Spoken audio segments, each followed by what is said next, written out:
Hey guys, it's your favorite gold miner, prospector, and geologist, Jeff Williams. I'm going to take you into an underground virtual tour because I think this is something that most people should see that haven't experienced it, and it'll give a lot of people out there that don't have an idea how the mining process works a better understanding. All right, so that guy right there, he's the powder monkey. That's right, you see the box of powder next to him? That's called stick powder. And what is he doing? That's right, he's getting ready to blow around. And so all those little holes over there that you see is the blast pattern or the drill pattern for him to load the dynamite in. Back in the day, they didn't use electric blasting caps. They had to time their shots by the different cuts of fuse that they would use to set off the blasting caps, which would set off the dynamite. What he'd do is he'd prime the first stick with a blasting cap with the fuse that he cut to a specific length. He would cram it in there, and they'd put about 5 sticks in there, and so the length of the fuse would give you the time that you need for the blast to go off in sequence. Because if they all go off at once, it's not going to work. You have to do one to create the space, next blast goes off to create the space, so on and so forth. It's sequential. And those fuses used to be called rat tails back in the day. But let's keep going into the mine and explore. Before the powder monkey, they would have to drill a series of holes. Now this particular guy is using what's called a stoper. And stopers are designed to drill only up. What he's doing is he's driving what's called a raise. And a raise is used to connect one level to the next. Or if they're doing exploration on ore bodies. But could you imagine running a stoper up above your head and you're working in loose rock and all that rock wants to come down?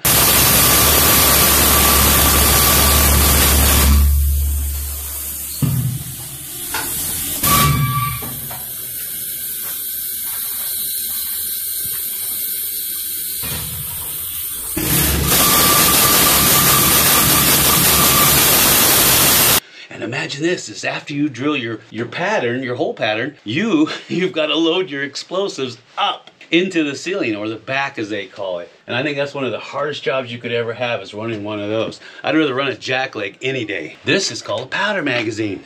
And of course this is where they store all the dynamite. Now you've seen these kind of boxes lots of times. You have Hercules powder, you have Giant, and you have Atlas. Those are the 3 major companies. They always have to store the dynamite far away from the work site. So somewhere around here is a place where they're storing the caps and where they cut the fuse lengths, and we're gonna find it, so come with me. See where it says cap and fuse, powder mag? So he's got all of just boxes and boxes of number 6 blasting caps in there, you see them? And his job is to cut the lengths of the fuse and then crimp those number 6s on the end of them and have them ready to fire around. So that's all he would do all day long, is cut the lengths of those fuses. Everything down in the mine runs on air. It's all pneumatic. That's the way it works. You'll see photographs from the Comstock Lode where they had massive compressors running the drills. Everybody calls this thing an ore car or an ore cart. This is what's called a mine car. Now the reason why it's a mine car is because it's used to shuttle not only ore but waste rock around, all the way around through these drifts to get it over to either the shaft, the incline, or to haul it out the haulage at it so it can be dumped.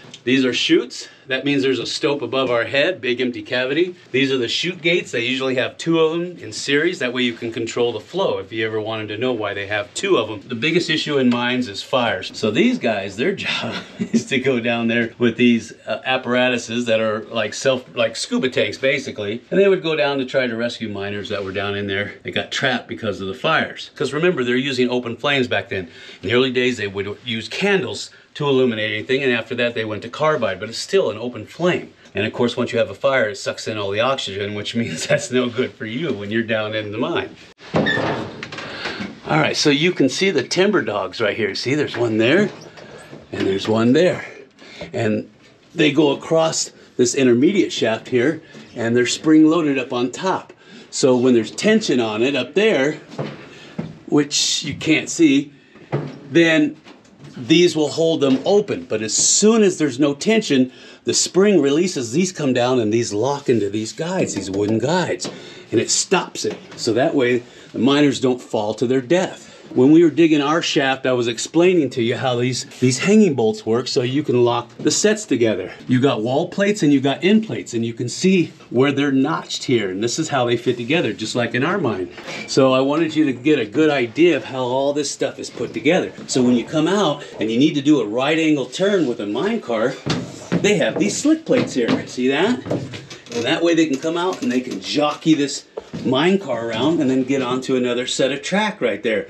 And look, somebody's got a foot over there. They can get those toes cut right off. If you remember the last video that we just put out on Del Mar, we showed you classic examples of square set timbering. Square set's perfect if you've got large stopes and you got soft ground, brittle ground, and you want to support it. So they would do square sets like you see in here. And of course they invented that on the Comstock Lode. You can see what they're doing is they're using what's called a burley. A burley is a column drill, and that was the predecessor to the famous jackleg, which is what they use in the mining industry today. Those things weigh about 120 pounds, just the drill, not the column. Those things are super heavy, 2, sometimes 3-man team. The earlier ones were sluggers. They'd actually beat their way into the rock, and then later they came out with pneumatics that would spin and then water flush after that. But it was a lot easier than doing single or double jack drilling.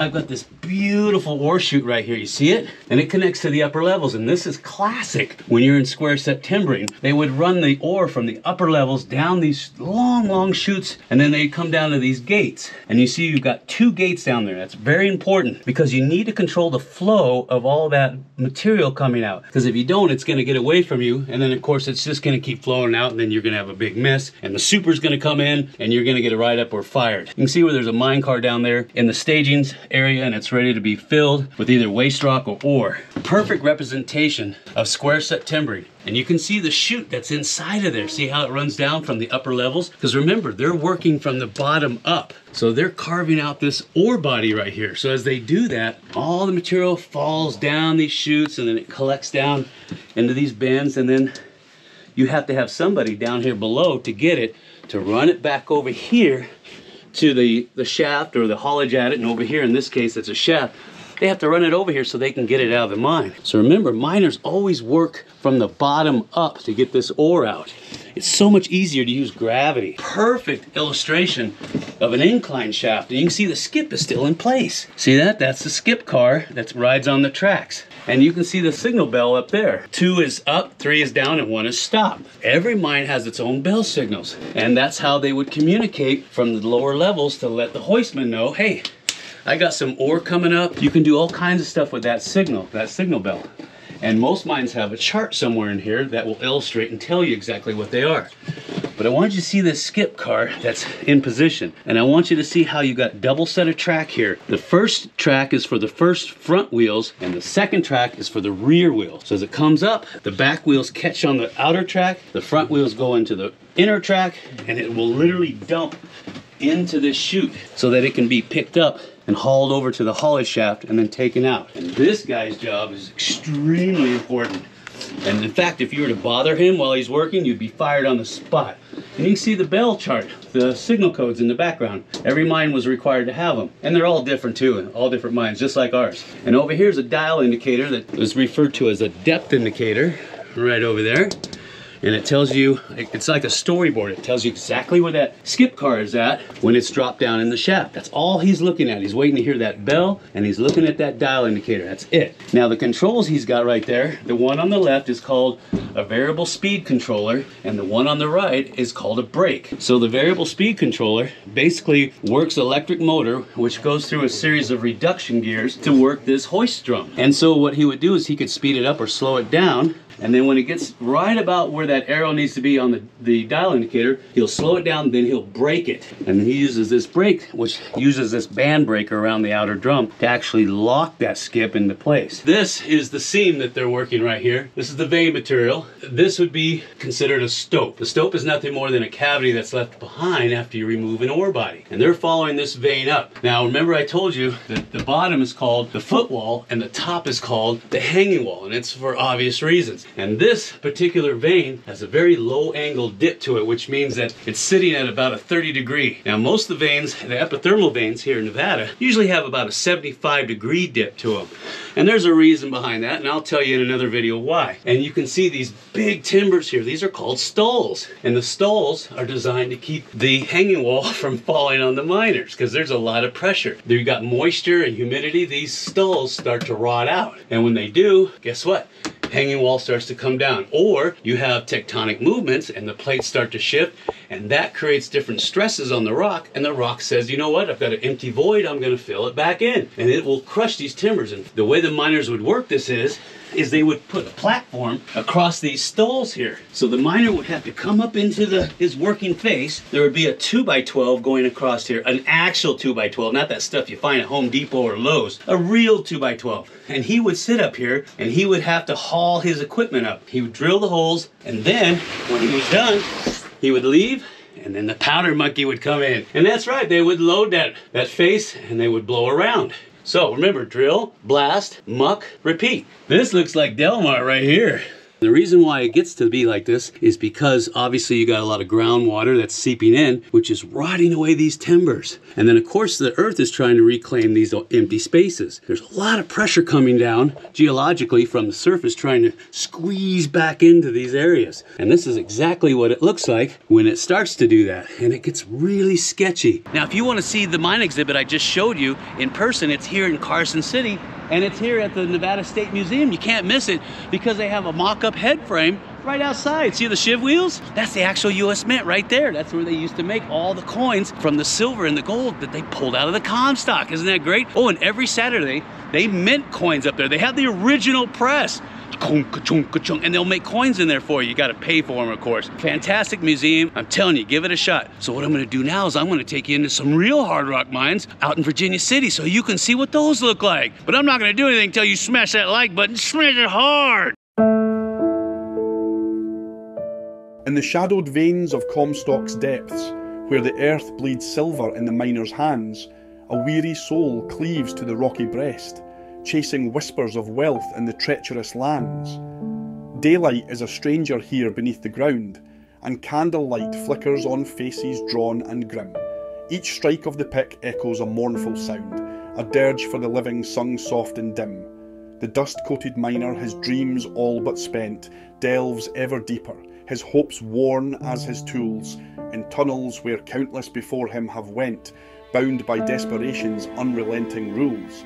Black powder blasts in the heart of the mine, stone walls shudder, then grant their grudging yield, but the prize they offer exacts a steep fine, a life spent in shadow with fate long sealed. Above, the blue skies of Nevada stretch wide, unseen by those buried in the earth's cold embrace, and though silver runs rich where these dark paths divide, it's bought with the years etched deep in each face. In the silence of labour, there's a whisper of fears, of the miner who'll sleep with no more tales to tell. A cave-in, a spark, the sum of all tears, in the depths of Virginia City's personal hell.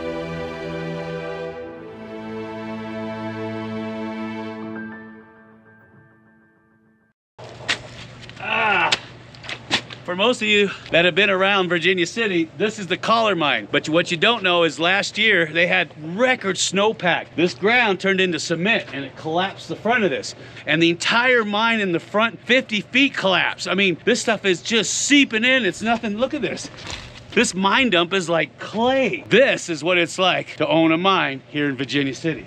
You can see where all the mud and clay have come in through the bottom here. He's got all these 4x6s put in just temporarily to keep the back from falling. And these are 8x8s and they're shattering. He's got all these other 4x6s in just to hold this stuff up. And you can see the lagging is all rotted away. Everything is dropping down. And he's trying to cool down, and I got water seeping everywhere. So yeah, he's doing his best to keep this place going. He's got his hands full. See how these timbers have just shattered right here? Look at this. That is a nasty shatter. And that's a lot of weight up on top, and he still has all this water coming down. You can see, and he said up here, it gets even thicker. And yeah, you're gonna get wet. These are 12x12s. Look at that. Ah, water in the eye. Old one eye. And look, it's just shattering this timber. I mean, just nothing holding it. Can you imagine the weight that's up above us? When all this clay, which comes from the mine dumps, which is called propylite or porphyry, it absorbs the water and gets super heavy like concrete. And it's trying to get in here. Mother Nature's trying to reclaim it. Look at the fractures. Oh, what a mess. And here, he said a lot of the lagging just gave way. And you had a lot of material just rush right in. I mean, because look at this. I can dig it with my finger. See that? That's spooky. So he's got all these 4x6s propped up. Oh, that looks bad. Look at this.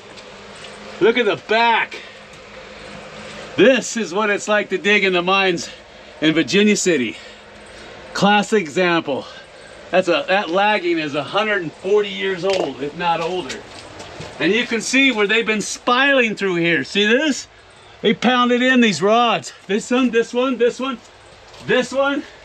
This is spiling. They're trying to keep the ground from coming in because Mother Nature's like, no, I want to reclaim that. And look at this.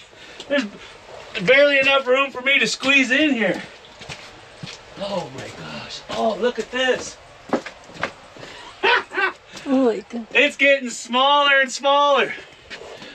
Oh yeah. Oh, the back looks bad. Look at these timbers right here. See where they're shattered? And the water's not helping because it's rotting the wood out even faster. And you can see where he had a failure here on the ribs. It's actually coming into the drift. So he's got these in place to keep it from moving any further. This reminds me of Delmar. And look at that. As this stuff gets wet, what does it do? That's right. It expands and it wants to come in. And it also looks like the mines out at Goldfield, the Florence mine. So see, this is all trying to squeeze in. I can fix this. Oh yeah, I just have to, I kept her from crushing, okay? Yeah. And the idea is to keep her from moving anymore. Bingo. This is grease. Once this gets dried, I can go across these two and cut this out with hammers, you know? Yeah.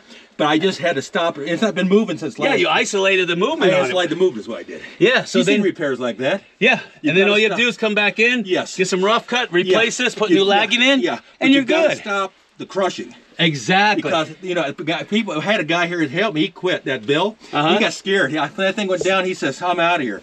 But I told him the problem is, if I don't crawl to that mine and keep it held together, it goes down, it's over with. Yeah, it's all over. Yeah, because this is where this will fill in instantly. Instantly, it will. Yeah. And this is where this is coming through right here. And so I put these in here one at a time as the mud was oozing out both ways, and we could hear the boulders dropping behind it, but they weren't falling into us. We put these in to stop that flow that was just oozing both ways. Nice. It was because this came You did good. We did good to stop it. Yeah. You know. Yeah, you arrested it. Yeah, once you get past this, you're good. But I said next, this will be not at the end of the summer. I could take about a couple of days and cut all this shit out of here. Yeah. Right? No, it looks good. It's not going nowhere. It hadn't moved since I did it. No, it looks good. I'm looking at how you did it. It looks good. It stopped it. Yeah. And see here, I just had to stop this in here for now because I was scared that the water will hit me again, like last year. Right. Take this gun apart, you know. Yeah, snap that lagging Yeah. and you're, it's But yeah. the inside's good past you here. This is the worst. Nice. You did good. Good job, Andre. Yeah. And I'm not a miner. I know.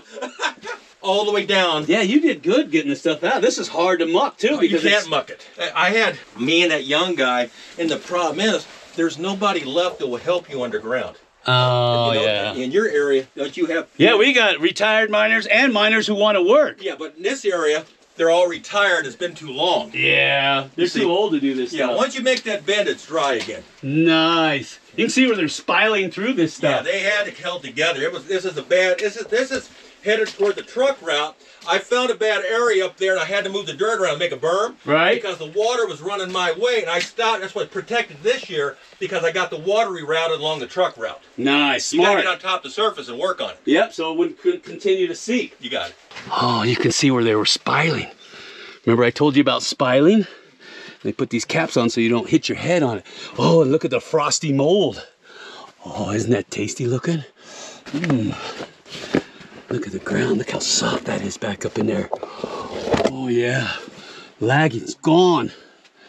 Lagging's gone. Where did it go? Where did it go? See the spiling where they had to spile through the soft ground just to keep everything up? Looks like they're using conduit pipe for spiling. Look at that, lagging's just falling apart. Ooh, nice. Wow, look at the caps. The caps are starting to collapse. See these caps? Remember I told you about caps? You have posts and you have caps and you have girts, and they're also referred to as collar braces.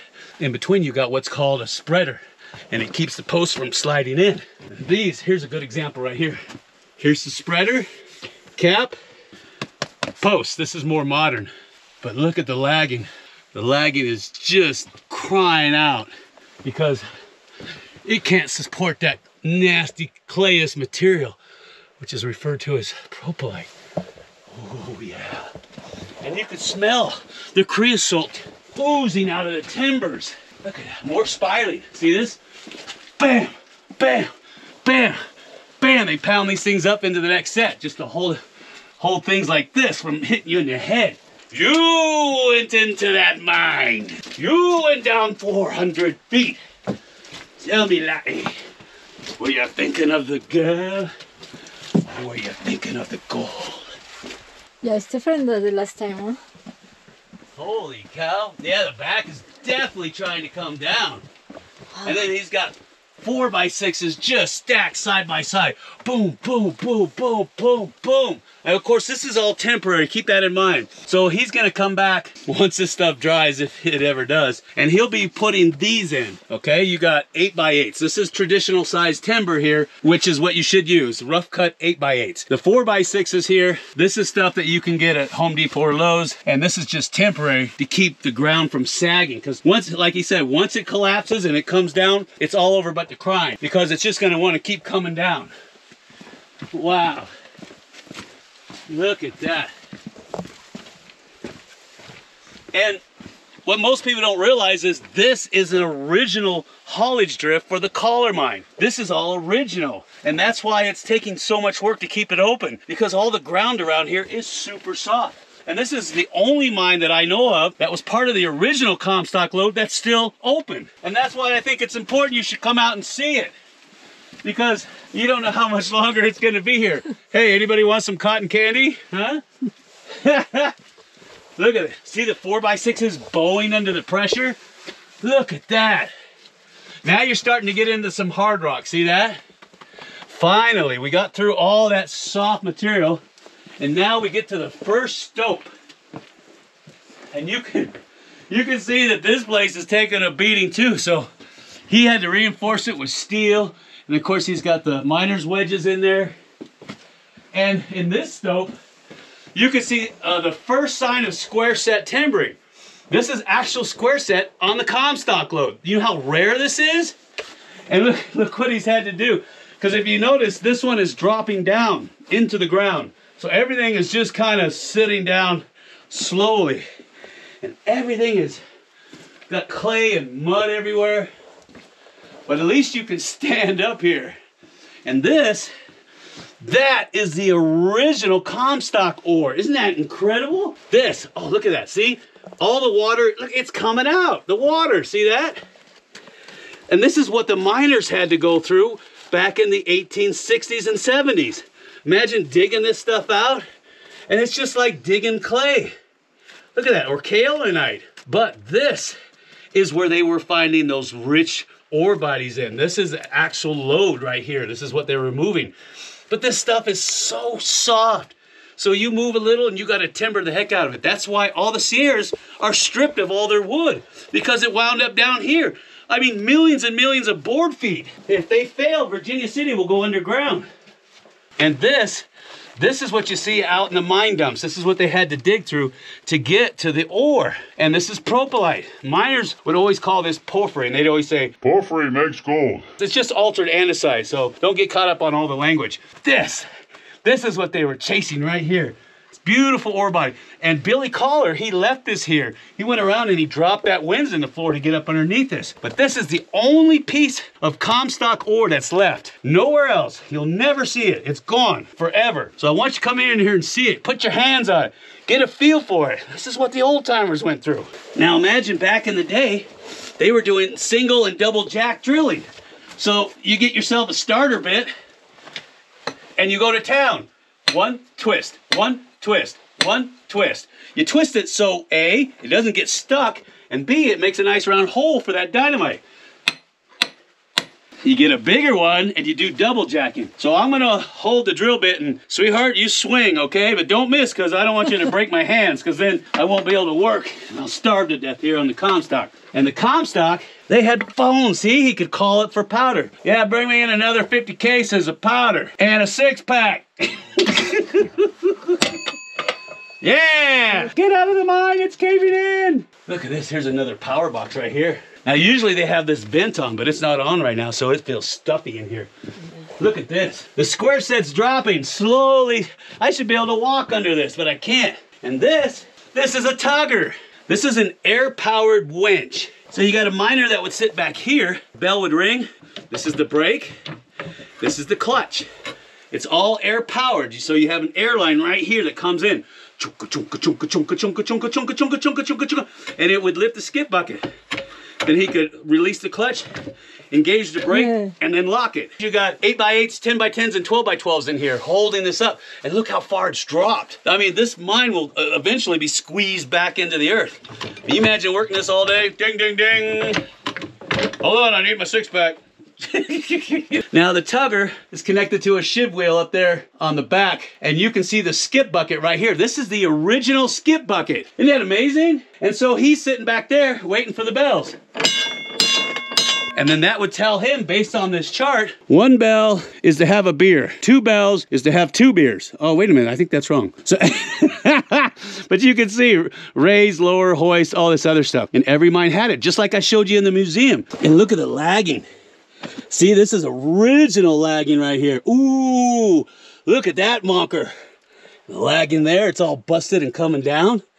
Oh yeah, because it's so soft. Look at that, I can dig it with my finger. And the mine keeps going and going and going that way. But you can see there's a lot of ground fall going on in there. And a lot of that lagging has seen better days. Remember in the museum, I showed you one of these column drills, or burley as they're called. See how they go? Oh man, look how they squished it up into that timber. Oh, look at the lagging. Remember I showed you in the museum? That's exactly what it looks like. Everything is trying to squeeze back in and come on down.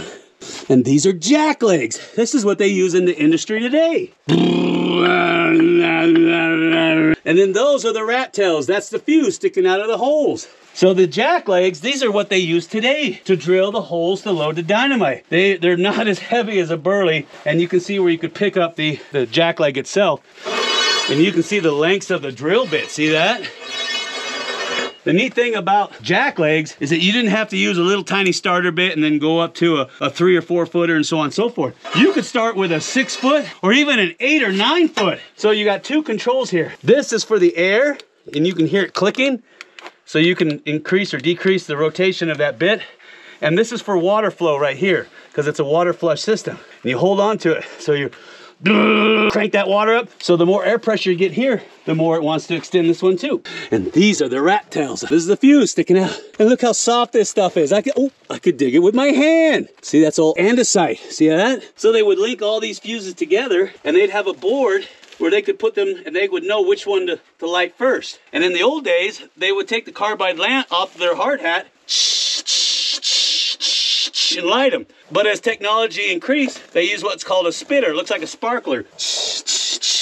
And light it that way. Then later, they came up with electric blasting caps. So much easier, but they had problems with electrical current strays getting into the line, prematurely detonating those caps. So today, they use what's called a non-L, non-electric cap. And it uses a little tiny shock tube. It's a plastic tube filled with PETN. And then what they do is they ignite it, and then it goes all the way down until it gets into these caps. Caps have delays on them, and then blows this. And you can see where the andesite is starting to change. See that?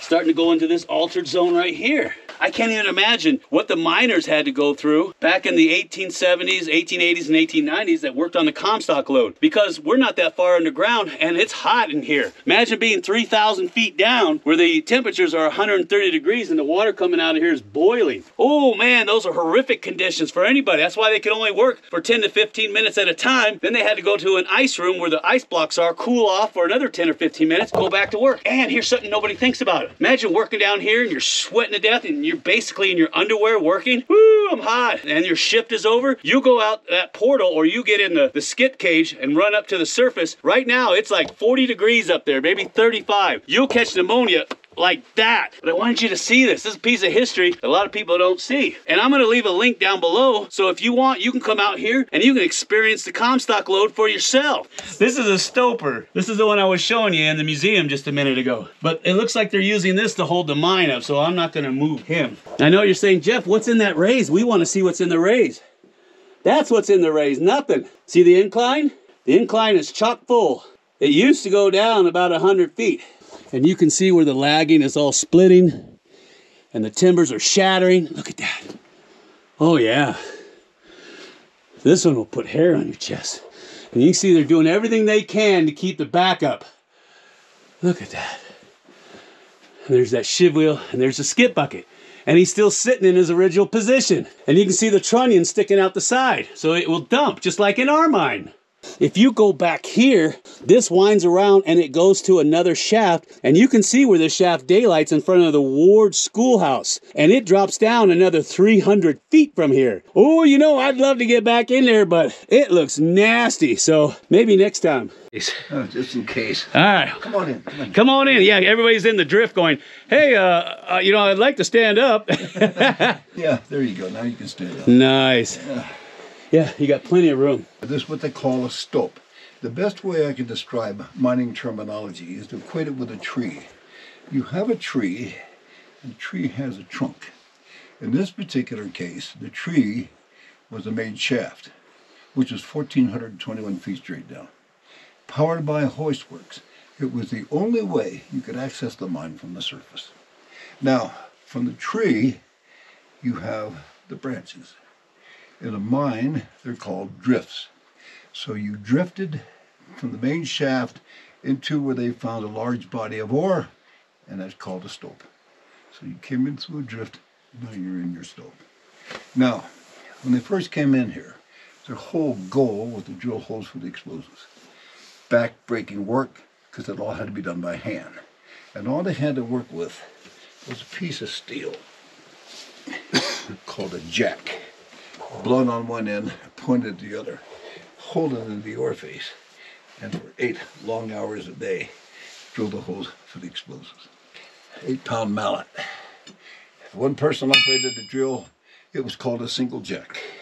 If 2 people operated the drill, it was called a double jack. 2 people would trade off.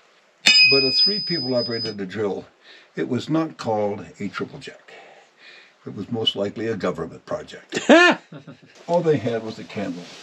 Now, you wouldn't think a candle would give you that much light unless you find yourself in this kind of an environment where this candle is the only thing between you and total darkness. Now, as your eyes become more accustomed to the low light, you can actually see quite well. Suppose you're working in this mine, and then all of a sudden, now you can't even see your hand in front of your face. What would cause that candle to go out on its own? Gas. Low oxygen. That's right.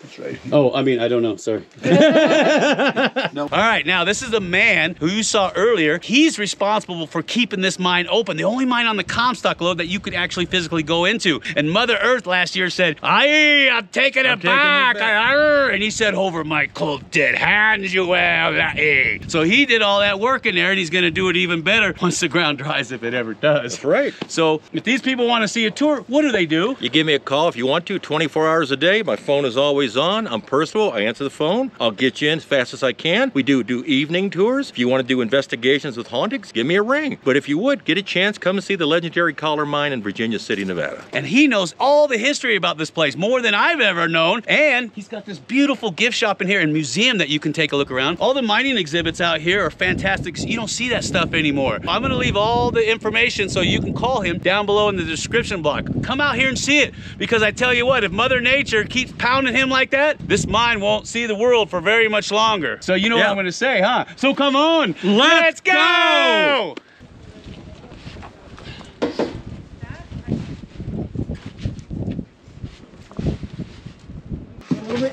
Nice and slow. Sure. I know. Water, snow makes everything slippery. There you go. This foot. Right there. There you go. I got a runner right here if you want to use that to brace with. And then we're in the first stope, which is only, what, 20 feet down. See the stope? And I got a claim jumper down there. Claim jumper! My first mine. Yep. All right, Taylor. I'm trying down this way first. Yep. In the past, this used to go all the way to the surface. You can see where the two notches are cut at the top for the ladder to actually be secured to. But at least I got nice manway ladder all the way down. See the shear zone you're standing on? Uh-huh. And there's the vein material they're chasing right there. Radio check. 5x5, my brother. These are called stalls. This is what's holding up the hanging wall over my head. And then on the other side, this is called a footwall. What do you think, sweetie? You're the engineer. Oh yeah. Oh, and there's a platform where they were standing on. Oh yeah, they stoked the heck out of this. Look at that.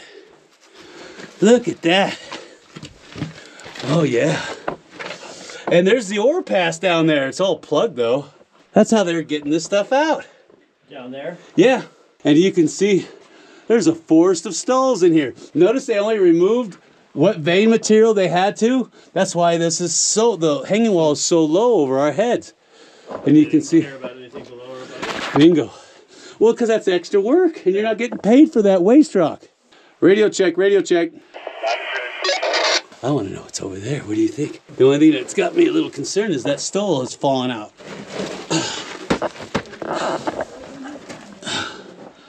I bet you they got an ore pass over here, Spence. I bet you they got an ore pass over here.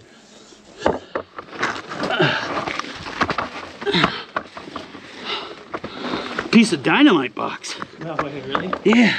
Oh, and it goes down to more stopes. Yeah, and this is where it daylights. Look at that. Look at that. See how they got these boards here? They act like a funnel. And they funnel it down into that chute. That chute goes down to a lower level to pull it out. So if we go down the manway, we should be able to look up that. And that's what we're gonna do. All right, see the chute gate? Here's the chute for the skip car. See how it's angled so it kicks it over to the side because of the way the skip cars are designed? This is modern. Lift up on this. It's bolted in the back there. And that way you can control the feed. Of course, in the old days, they used the dual chute gates. Now, take a look at this. You say, Jeff, that's an easy mine. Why don't you just run to the bottom? I would. But look at this. You're not gonna run to the bottom of this one. Oh no. Why? That's why. Yeah. Now I know that ain't bad. You're saying, Jeff, stop being a baby and get down there. Well, I'm out of time. I gotta go find more mines for you to explore. Danny, what are you doing up there? You're supposed to be down here. Waiting to help you guys out of Icon! If you guys want to book your own tours to go see the mines I just showed you, Virginia City Off-Road Experience. We offer a 45-minute tour and a 90-minute tour. So come on out and check it out. yeah, but what's your name? My name's Neil Thompson. I gotta know who his name is. You get a hold of Neil Thompson. I'm gonna leave all that information down below in the description box, okay? So if you guys wanna get a tour like I just showed you, except more in depth, because this guy knows all the good places, get a hold of him, let him know that I sent you, and he's gonna take care of you. You got any shout outs for anybody? My wife, Lisa. Yeah! So you know what I'm gonna say, huh? So come on, let's go! He doesn't know.